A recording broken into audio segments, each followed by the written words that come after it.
ते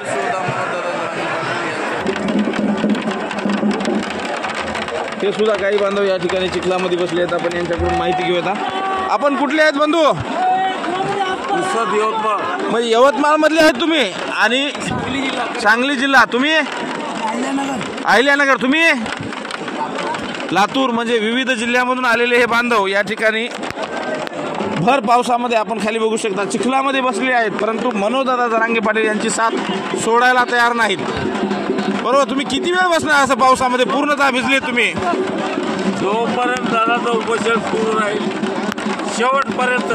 बघा या बांधवांच्या अंतापर्यंत. म्हणजे या आजच्या जो GR आहे तो मंजूर करावा. दादा सांगितले पण आम्ही लगेच.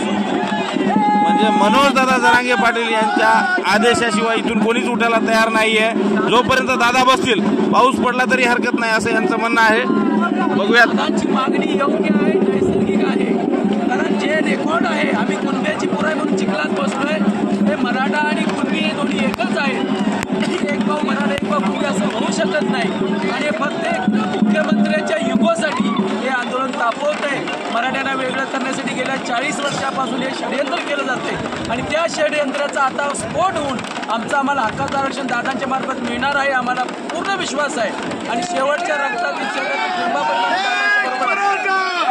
आपण बघू शकता या ठिकाणी भर पावसामध्ये चिखलामध्ये यांचे पाय बघा तुम्ही. पूर्णतः या ठिकाणी पायाने हे जे आहेत यांचे पाय बघा पूर्ण.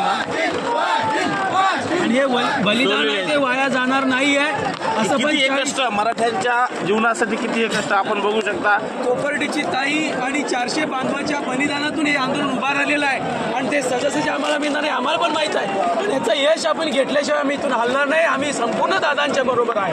बघा या विश्वास आहे की मनोजदादा हे आरक्षण घेऊन देणारच म्हणून आम्ही दोघी मुद्दा हलणार नाहीये. मनोजदादा जरांगे पाटील यांच्यावरील ही श्रद्धा कितीही अपार श्रद्धा आणि त्यांना कोण्याही परिस्थितीमध्ये हे साथ देण्याचा पंढरीचा विठ्ठल आमच्या इथं आलेला आहे आणि त्या वारीमध्ये आम्ही सहभागी आहोत. या बंधूचं म्हणणं आहे. मुंबईला 105 हुतात्म्यांना जे केलंय तेच आम्ही ह्या ठिकाणी करणार.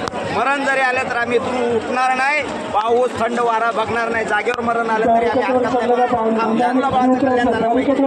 छत्रपती शिवाजी महाराज की जय. तुमचं आमचं नातं काय? रक्तात भिडलाय काय? जय जिजाऊ जय शिवराय. कर्म मराठा धर्म मराठा. कर्म मराठा. आरक्षण आमच्या हक्काचं नाही कुणाच्या बापाचं. आज आम्ही पावसात बसलो होतो, भिजत होतो. या लहान मुलाला काळजी वाटली, या लहान मुला दया आली त्यांनी त्याच्या रिंकडे मला दिला. पण सरकारला दया येत नाहीये. या लहान मुलाचा गु खावा सरकारने या माझा गु खावा.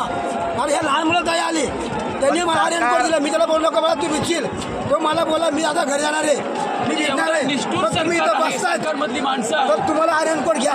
त्याने स्वतः रेनकोट मला दिला. हा स्वतः भिजतोय. हा बघा हा छोटासा बाळ आहे. हे सकाळपासून 10 वाजल्यापासून आता 5 वाजत आहेत.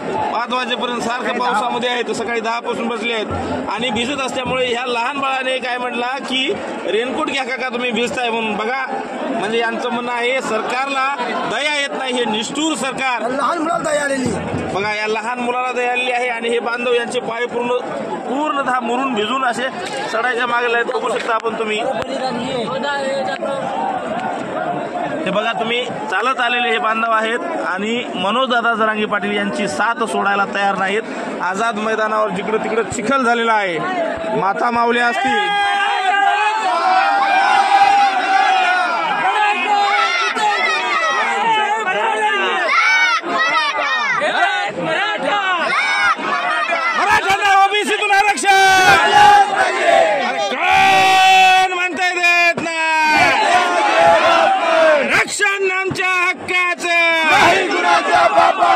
छत्रपती शिवाजी महाराज की जय.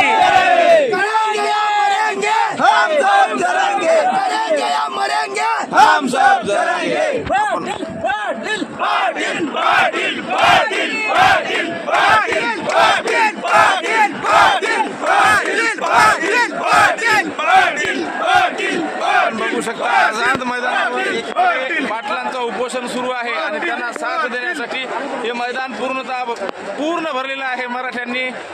भर पाऊस चालू आहे, चिखल खाली आहे, पण मराठा समाज आहे जरांगे पाटलांची साथ सोडायला तयार नाहीये. या ठिकाणी माता भगिनी सुद्धा आलेल्या आहेत, लहान बाळं सुद्धा आलेली आहेत. सरकारने आता अंत बघू नये, कारण मराठ्यांचा संघर्ष हा 5वीलाच पुजलेला आहे आणि संघर्षातून विजय कसा मिळवायचा हे त्यांना छत्रपती शिवाजी महाराज यांनी शिकवलेलं आहे. आणि आता तर विश्वरत्न डॉक्टर बाबासाहेब आंबेडकर यांचे विचार आमच्या डोक्यामध्ये आहेत आणि आमच्याकडं छत्रपती शिवाजी महाराज यांचा गनिमी कावा आहे. छत्रपती शिवाजी महाराज की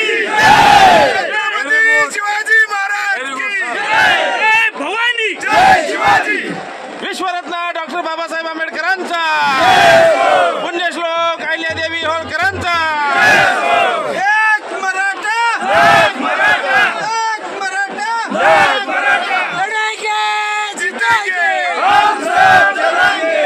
लढाएंगे जीतेंगे, हम सब छत्रपती शिवाजी महाराज की. अरे सरकार झाले पाहिजे, आमची मागणी सगळे सोरे. सरकार झाले पाहिजे, सरकार झाले पाहिजे. बघा, ह्या मराठ्यांच्या सहनशीलतेचा अंत सरकारने बघू नये, कारण आता फक्त आम्ही 20-30% मराठी आलेले आहेत. अजून घरून निघायचे आहेत बाकी. मनोज दादाने जर एक आदेश सोडला तर 100% मराठा लेकरा बाळासहित या ठिकाणी येण्याची शक्यता आहे. आणि ह्या सरकारने या मराठ्यांचा अंत बघू नये हीच सरकारला विनंती. एवढा मोठा आपला राष्ट्रीय सण गणेशोत्सव चालू आहे. गणपती महाराज आपल्याला या सरकारला बुद्धी देवो आणि लवकरात लवकर आपल्या हक्काचं ओबीसी मधून आरक्षण द्यावं. कारण हे बंधू म्हणतात, हे यवतमाळचे बंधू आहेत, हे म्हणतात आम्ही कुणबी आहेत आणि आमचा मराठवाड्यातला, आमचा पश्चिम महाराष्ट्रातला बांधव मराठा कस काय, आम्ही सगळे भाऊ आहेत, सगळे सोयरे आहेत. म्हणून आम्हाला सगळ्यांना ओबीसीतून आरक्षण द्या, अन्यथा तुम्हाला खुर्च्या खाली कराव्या लागतील, एवढं मात्र निश्चित आहे. जय जिजाऊ, जय शिवराय. बघा, या ठिकाणी अजून बघू शकता आपण पूर्णतः परिसर चिखलाने भरलेला आहे आणि पाणी तिकडे तिकडे साचलेलं आहे. अशा या परिसरामध्ये आपण मनोज दादा जरांगे पाटील यांना साथ देण्यासाठी आलेले आहोत. या ठिकाणी काही हिंगोलीचे बांधव आहेत. काय सांगाल तुम्ही?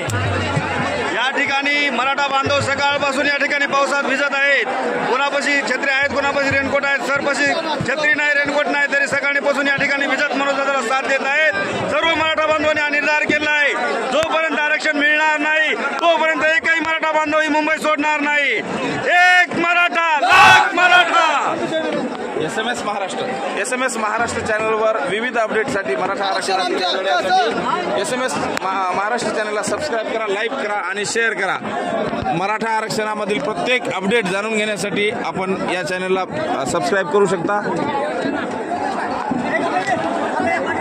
बघा, या ठिकाणी मराठा बांधवांचा उत्साह पडत्या पावसामध्ये सुद्धा कमी होत नाहीये. मराठ्यांचे जथ्थेच्या जथ्थे या ठिकाणी येत आहेत.